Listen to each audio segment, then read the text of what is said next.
Welcome in. It's an Illini Basketball Postgame Show. He's Craig. I'm Logan. Hi. Hey, Craig. How are you, man? Dandy. Dandy?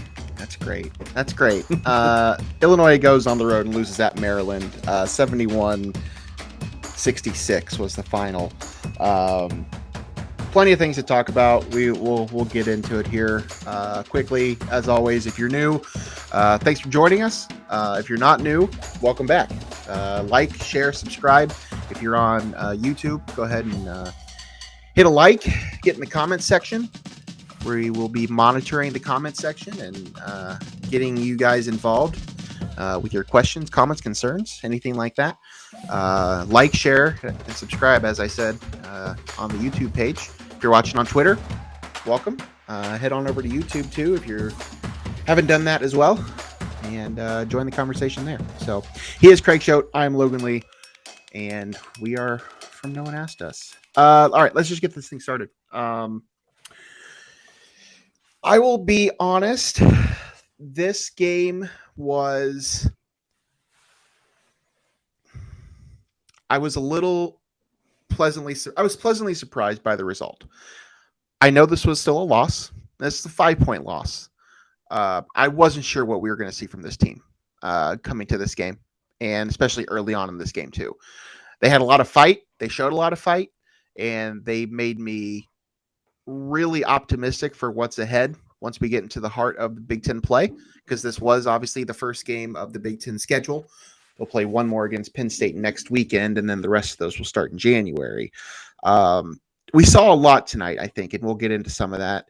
I didn't have a lot of expectations for this game. I really didn't. I just wasn't sure what we were going to see.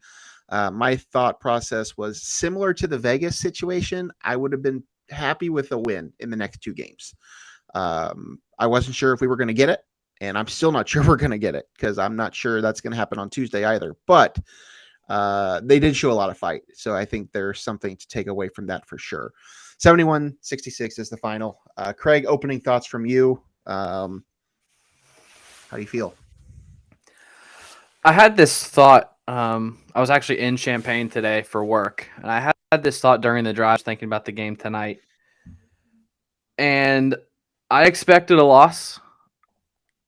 And then immediately after I kind of realized that that's what I was expecting, I was like,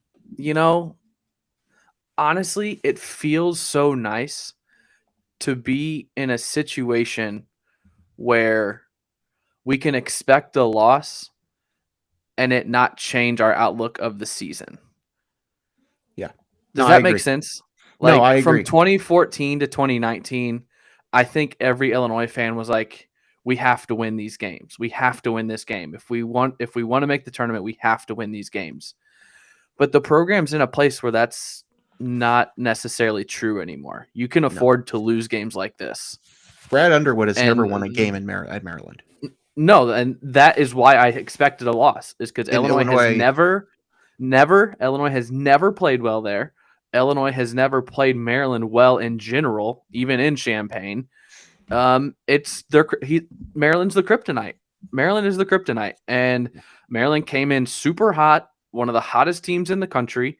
Not saying Illinois hasn't been playing well, but it was the recipe for a loss, and I think it was a good loss. It was a good test. It was a good way for the freshmen to get their feet wet, because they looked atrocious for the most part.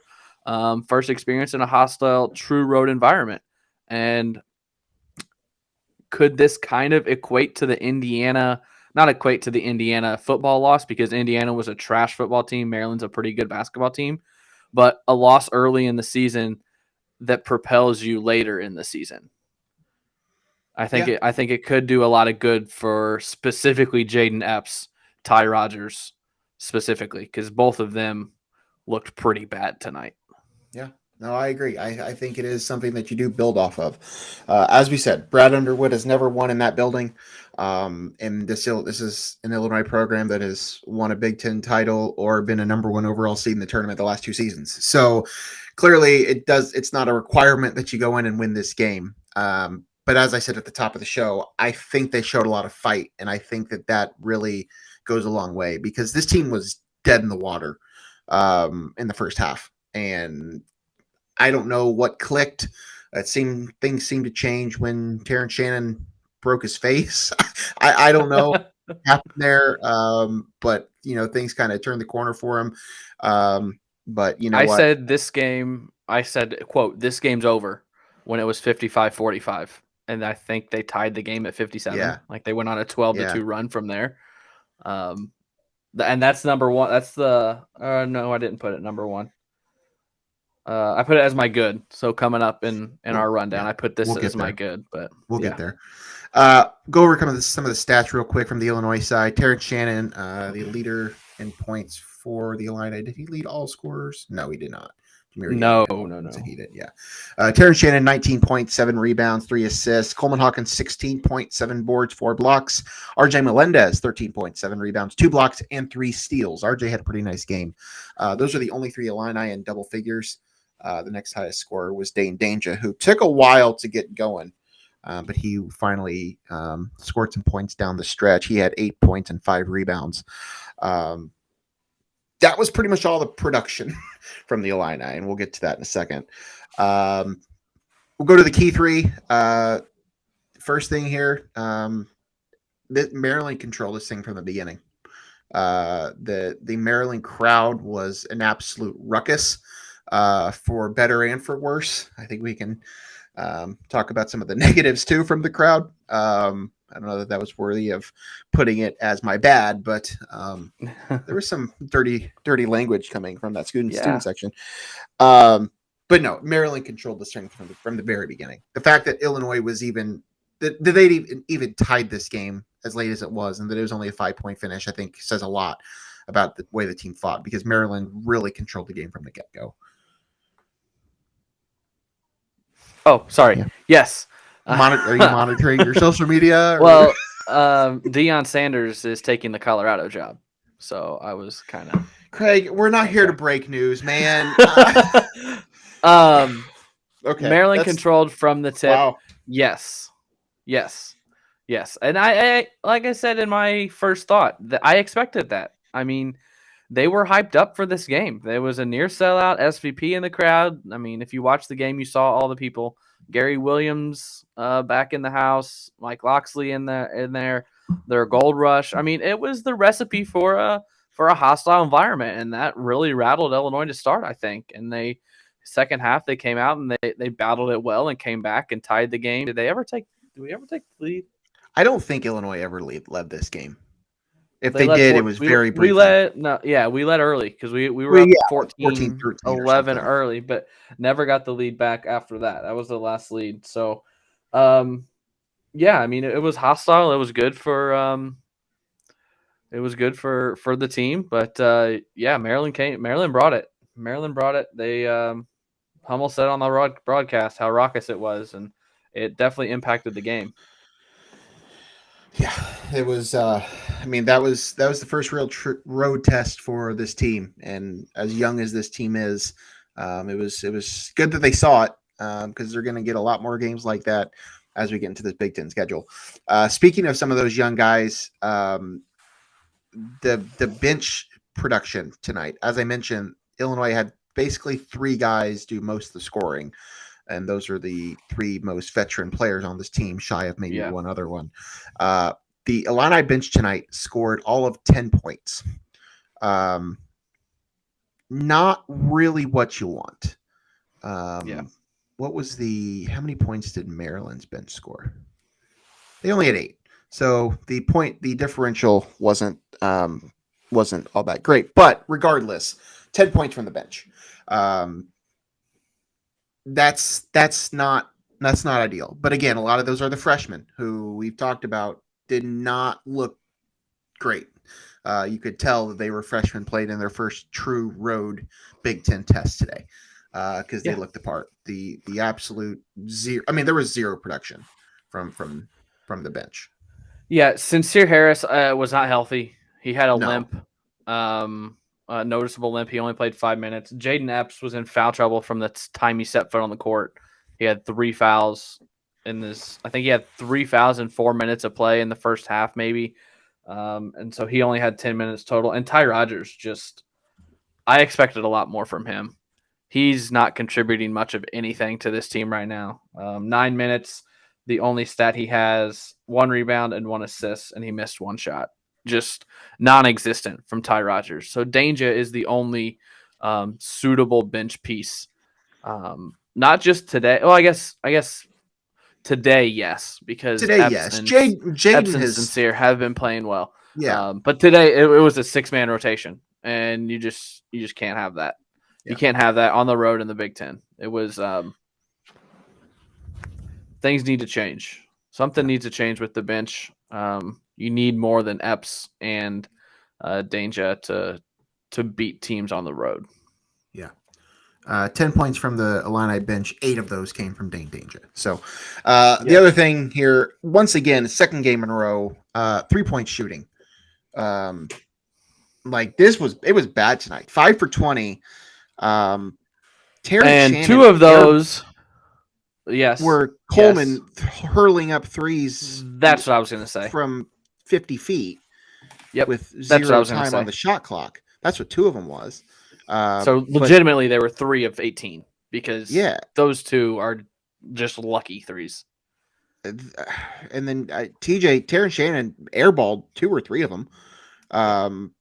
Jaden Epps at that last one towards the end, he was open. I'm not sure that's a shot I wanted to take.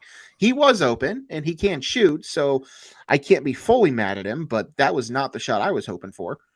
If up to that point he had played 24 minutes, take that shot. But when you've only played 6 minutes and you haven't been in a rhythm, and that's the first shot of the game that you take off of a defensive stop down 1 where you have a chance to take the lead, that's one of the worst shot decisions I've ever seen in college basketball. Like from a freshman, what are you doing? Yeah. 5 for 20 from 3, 2 for 11 from 3 in the second half. Not what you want. Again, second game in a row where 3-point shots was an Achilles heel for this team. And I'm not going to sit here and say that they can't get that figured out, but I think we've known that from the beginning, that this is not a team full of shooters. There are guys that can do it. We've seen Coleman do it. We've seen Terrence Shannon do it. I know RJ can do it. I know Jaden Epps can do it. I know Sky Clark can make I know there are guys there, but consistently getting them to make 6 to 7 threes a game, at least, like we might be hurting for something. I don't know if that's coming. The issue tonight, I think, was 6 or 7 isn't even that many.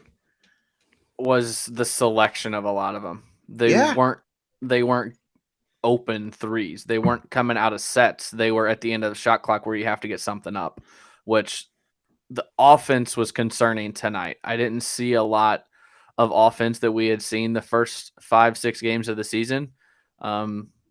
Maryland's defense was really packing it in for a lot of the game, and it wasn't until late in the second half when Illinois started making that run that they started getting to the basket and getting some things done. When you're not a good 3-point shooting team, you have to design plays to get open threes. And the threes tonight came from some slight penetration into the lane and kick, and then throw something up with 4 seconds left on the shot clock, hoping it goes in. This we got to.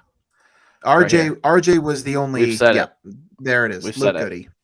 It. Yeah. Ryan Torbert. Luke Goody is. I mean, he's this team's best 3-point shooter, and he hasn't touched the floor yet. So, what's the latest on him? Are we thinking? Brad said something a couple of days ago, but I'm not. I didn't. I want to say he said something about starting to do basketball stuff at the turn of the calendar. Yeah. So middle of January, end of January, he might be back, but I don't remember what Brad said word for word. Mid-January is probably best case scenario. Yeah. So hope for the best there because they could still use him. Yeah. RJ was 2 for 3 tonight from 3. Coleman was 2 for 6, but again, both of those were from 40 some feet out. And Sky Clark hit 1, but that was literally it. Terrence Shannon was 0 for 5 from 3. All right. Who's in the chat, Craig? Ryan. We already heard from him. I don't know what this is. Embrats.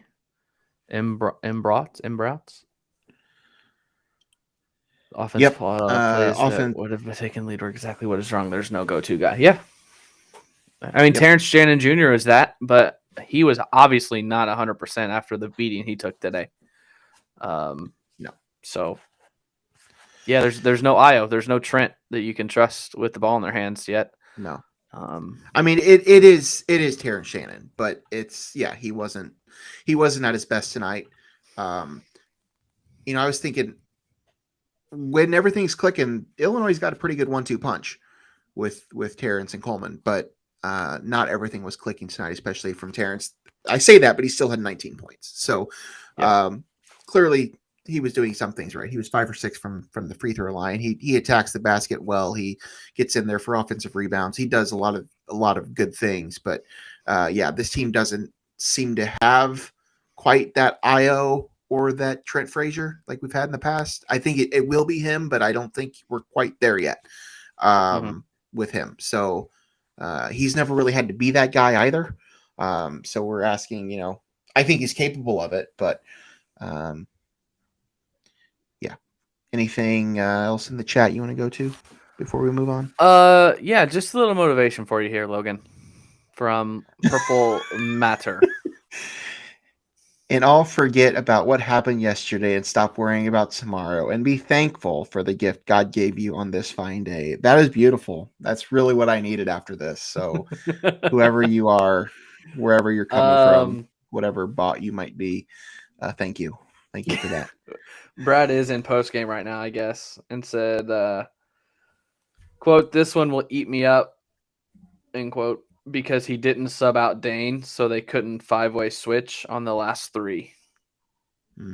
So the reason they got that 3, which is the one thing you can't have in that possession, Yep, because that makes it a 2-possession game, is you can't have a 3 there. But they left Dane in, so they couldn't switch that ball screen. I think Shannon went under it and left Young wide open. And I mean, as soon as they set the screen, I started screaming no, because I knew it was going to happen. There was no way he was missing that shot. Yeah, nope. I'm with you. All right. Who's your everyday guy of the game? I'm Terrence Shannon. I mean, he went through a 12-round boxing match tonight and was the leading scorer and was trying to make as many plays as he could. I think the missed dunk that they didn't call a foul and they gave Maryland the ball could have been a huge momentum shifter. Didn't go Illinois' way, but I think he just battled. He played, how many minutes did he play? 37. He played 37 minutes, even with missing time, getting his forehead attended to. So yeah, he just battled. 19 points again, which I think is his average. 7 rebounds, 3 assists. Didn't do much wrong. Didn't make a 3. That's about the only negative I got on him. But yeah, he's my everyday guy because he was a warrior tonight. I didn't even notice the minutes thing. Coleman played 39 minutes. I mean, we talked about it. The freshmen were playing so bad. I know, and that's your whole bench. Have to be a couple that's guys. That's your whole bench. This team is going to be very veteran heavy for a while, I think, in conference play. I'm going to go with RJ Melendez. 13 points from him. I've already talked about him a couple times. 13 points, 7 rebounds, 2 blocks, 3 steals, 2 for 3 from 3, 5 for 7 from the field. I mean, it took a little while, but RJ's starting to click, and it was necessary. I mean, I know Illinois didn't win this game, but he was one of the only bright spots there was in this offense. So if he wasn't firing on most cylinders, at least this game wasn't even as close as it actually ended up being. So I'm glad to see him finally maybe starting to find his stride, figure out his role, and kind of go from there. What's your good from the game? Just being able to come back in that environment and fighting through the adversity of the crowd and the first road game for these 5 freshmen. I called Dane Danger a freshman. Brad called Dane Danger a freshman on the radio. 5 freshmen playing in their first true Big Ten road game. One of them a starter. 2 of them did not play well. like I said earlier, it was a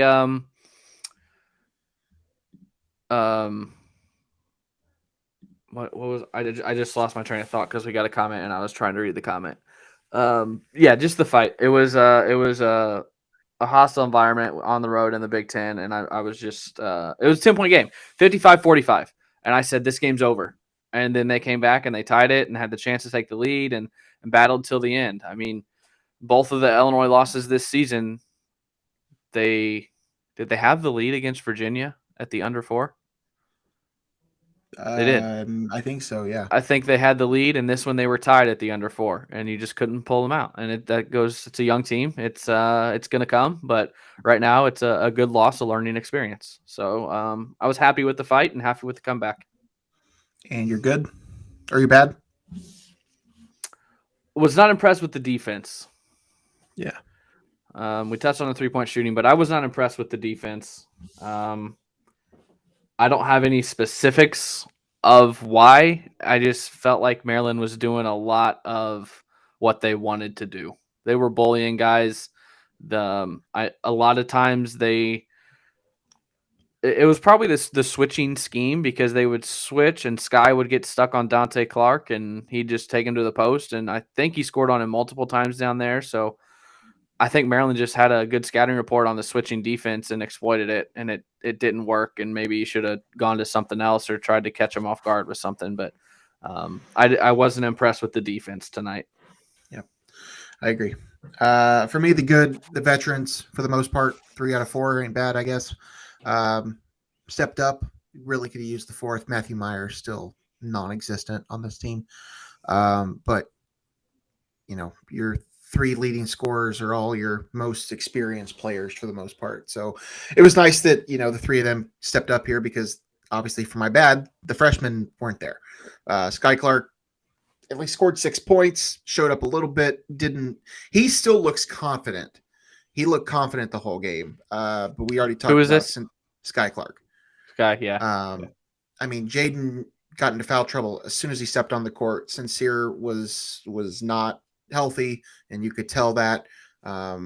Dane, we talked about Ty. I mean, a lot of these things we've already touched on, but like the freshmen just looked like freshmen tonight for the first time really this season. So that's obviously going to be my bad.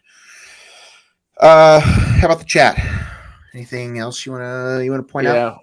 Not Matt. So if you're not Matt, I don't know who you are. Hawkins' foul was the turning point. Can't give up a 62. Yes, that was a bad decision. I texted this in the group about Coleman. I've never seen anyone so silky smooth and yet so uncoordinated at the same time. Like those layups true. That he does in the lane where he's like twisting and he does like the little spin. They look so smooth, but when he's running down the court, he looks so uncoordinated. And he's just a tale of two, like best of both worlds is what he is, because he makes these stupid bonehead plays, but then he drains 32 footers and makes these awesome layups and putbacks. And I mean, he's been good, so we can't really knock him too much because he's been really good the last week. Yeah. But that was a bonehead play. I agree with that. I mean, the other one, and it didn't really, I mean, it wasn't huge when it comes to the final score, but the Dane Danger goaltend, that was not ideal. That ball was coming out of the rim. Yeah. He barely, I mean, it was a goaltend, but it was barely a goaltend. This is a good point too from Ryan that I 100% agree with, and 100% think that's why Loyola beat Illinois in the NCAA tournament. Is Underwood gets outcoached quite a bit in game. Yeah, I tend to agree. I think that's everybody has their flaws. Not everyone's perfect, and unfortunately, I think this is probably his biggest flaw. And it's not a great flaw. It's certainly not something you want. But I think it's certainly something of note. I think that he is not the best in-game manager. I don't think he's the best in-game adjuster. He does a lot of other things really well, but I think that's probably, as a coach, that's probably one of his weakest things. I would agree. Yep. Anything else chat-wise? We got one more that's coming with what we talk about next. All right, yeah. Well, next is Texas. Texas is the number 2 team That's in an the country. easy win, right? Yeah, easy win for sure. Yeah, Illinois heads to the Jimmy V Classic at Madison Square Garden on Tuesday night. 4 teams are going to be there, including Duke and Iowa. But Illinois gets the Longhorns, a Longhorn team that is playing very, very well. Just last night, they beat Creighton. I believe, was that in Omaha or was that in Austin? Austin. Okay. Yeah, so they beat Creighton last night. They beat Gonzaga earlier in November. They're playing really well. So as I said earlier, I would have loved to have got one of these two. So if that's happening, I guess it's got to be Tuesday. But I think Illinois will be very lucky to not pick up their third loss on Tuesday night as they head to Madison Square Garden. The good news is this might be the last non-conference loss. It should be. I mean, it should be the last non-conference loss. So if we can only make it through that non-conference schedule with just 2 losses, that would be nice.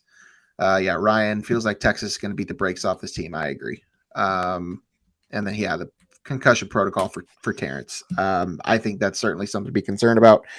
He, not sure why he was still able to play in that game, but he was, and I'm glad he did. I guess I would have felt better if they got a win, but yeah, I got to hope that he's out there, because if he's not out there, then there is no chance.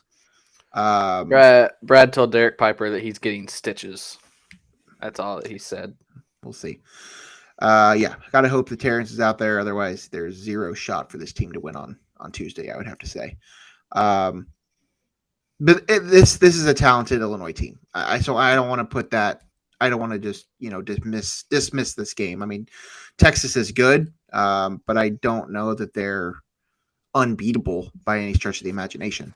This Illinois team that showed up tonight will not beat Texas.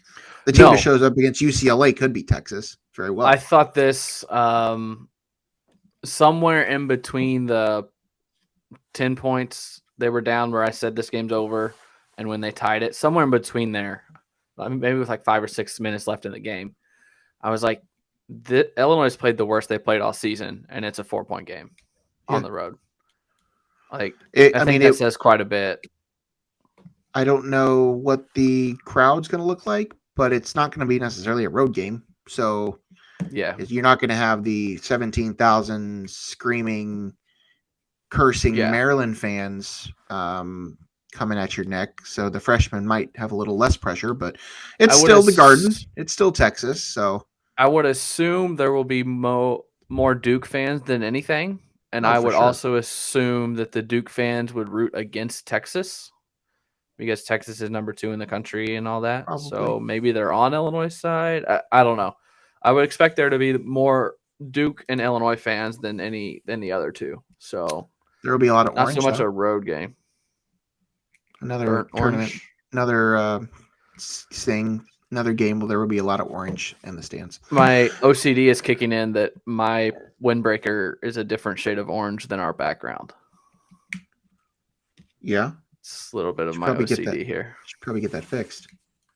I didn't even go Illinois tonight. I went Lion King. I wear Illinois every game day, so I know. Most post-game shows you will see me in Illinois gear. I'm aware. Sometimes I match your energy, but unless I am super pissed off that they lost, because then I'll take it off between the end of the game and the start of the post-game. I did that last year a couple times. Yeah, I remember. All right. Yeah, that's coming up Tuesday night.